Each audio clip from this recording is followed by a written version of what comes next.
Don't wait around for them to come around.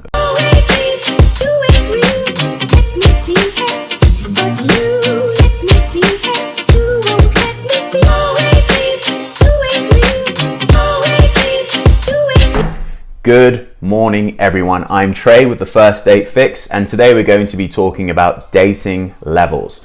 Now, what do I mean by dating levels? I'll give an example. Last 4 weeks, I've had a couple of men and women slide into my DMs and they were asking, when do I know when I'm in a relationship with someone? When do I know when I'm exclusive?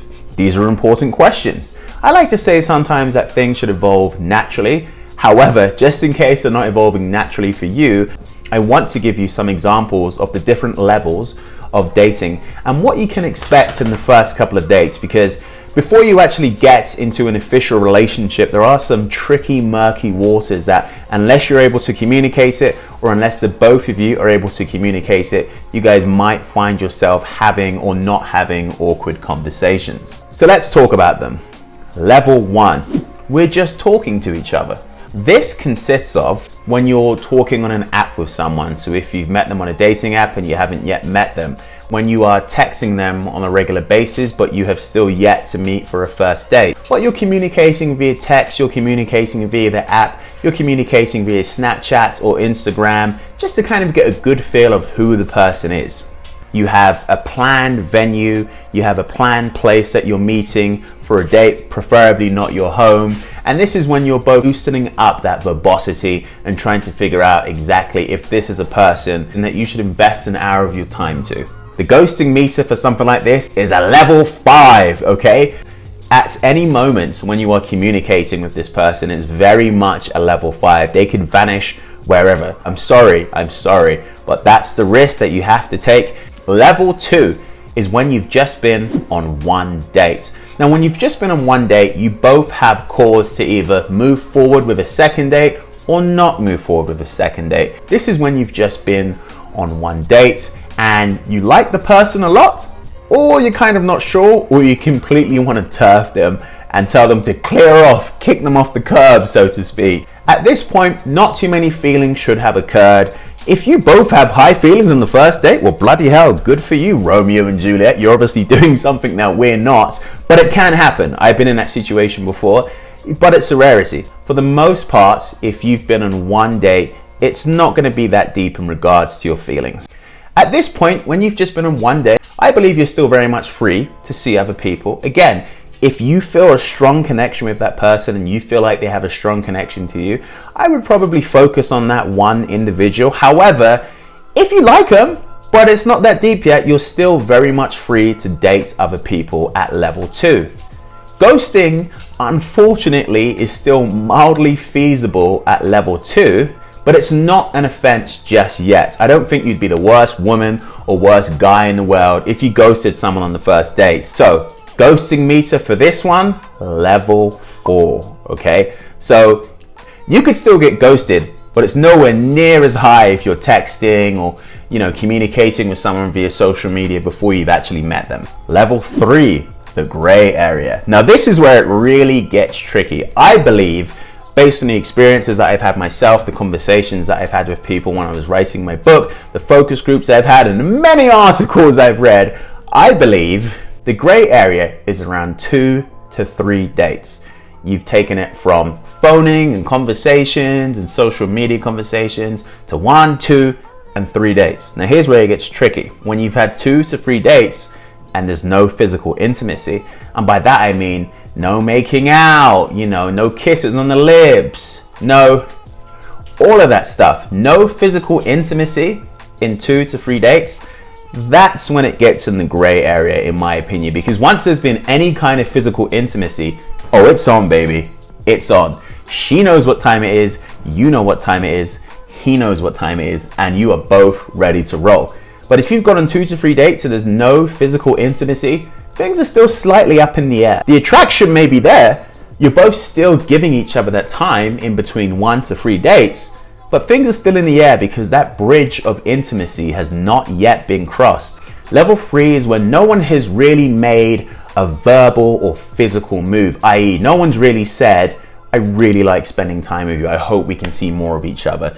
No one said, sometimes when I spend time with you, I feel special. Or no one said, I adore you, or you're a wonderful person. You've just kept it, very dating professional. You've been very nice to each other, but there's still an attraction there. But no one's really jumped out of their way to be polarizing, to say or do something that's going to push this potential relationship forward. This is the gray area. Essentially, it's when both sexes haven't really pushed the level to express significant interest in the other person. The man could be at home thinking, well, I don't really feel like she's too interested, like she hasn't really made any moves, so, I'm not that bothered. And the girl could be thinking the exact same thing. Now, in the woman's defense, even though it's 2020, the gender roles that a lot of us subscribe to, essentially the man has to make the first move. So the woman is more likely to kind of vanish from the guy. But the guy at the same time, I want to say the modern progressive man might not be sure if it's even okay for him to make the move. So the gray area is very tricky. And sometimes, to be quite honest, I feel like if it's the third date and you're in a gray area, then I would consider cutting ties. But because it is the third date, you shouldn't ghost. You should at least give them the courtesy of a text. Because at that point it gets awkward if you haven't even shared a kiss. I understand when people say I don't kiss on the first date. It's very old fashioned, but I understand that. However, the second date and you haven't even had a kiss? Come on, you're both adults. You're both attracted to each other. Why not go in there and get in a sneaky kiss? And level 4 is when you can officially declare to your friends, your family, social media, whoever will have you, that you're dating. Only if, though, you're significantly interested in this person, I would advise to do so. So, dating is when you've had 3 to 4 dates. Typically, when you say you're dating, in my opinion, that means you have a decent level of intimacy. You've had sex, or you've made out, or you've done some other stuff that a gentleman would never tell. And you've expressed light feelings to each other when you're dating. You said, I like you a lot. I really enjoy spending time with you. I love the way you articulate your feelings. I love how passionate you are about your work. I really appreciate the time and effort you've made with me the last couple of days. I'm looking forward to seeing where this goes. This is when you are officially dating. This is the last level before you get into the levels of a relationship. That is for another video. It's when you're dating, you start planning future dates, because when you're not dating, you're both not sure where you stand, so you're not really talking about future dates. But when you know you'd like to invest some significant time for this person in the future, that's when you're turning around saying, oh, we should go to a theme park next week. Oh, we should go strawberry picking. Oh, we should go carve some pumpkins. Oh, would you like to meet my friends next week? This is when you're at key prime dating. This is probably one of the most exciting experiences just before you get into a relationship, however long you two decide that's going to be. And you start having consistent communication. When you were both trying to understand each other, perhaps you weren't texting as much, perhaps you weren't calling as much, or sending each other memes on social media. But when you start dating, you start to see consistency and increased communication, because you have both decided, I'm going to invest some time in this person. I feel like there could be a possible future with this fantastic individual. Now, here's where it gets tricky. If you're on the opposite side of that, you've had sex, physical intimacy, you've expressed your feelings, all of that good stuff, but they haven't.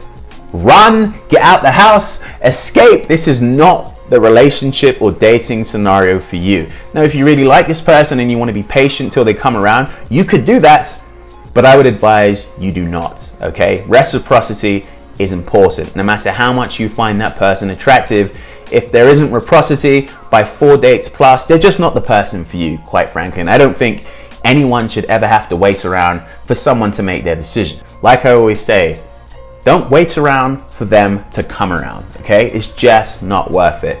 Ladies and gents, in the next video I'm going to do is going to be the levels of a relationship, and trust me, it gets messy. No matter what someone tells you, no dating or relationship scenario is easy. They're fun, they're very, very fun, but they're never easy. There are always awkward parts if you're willing to work through them. Thank you very much for watching this video, and enjoy the rest of your day.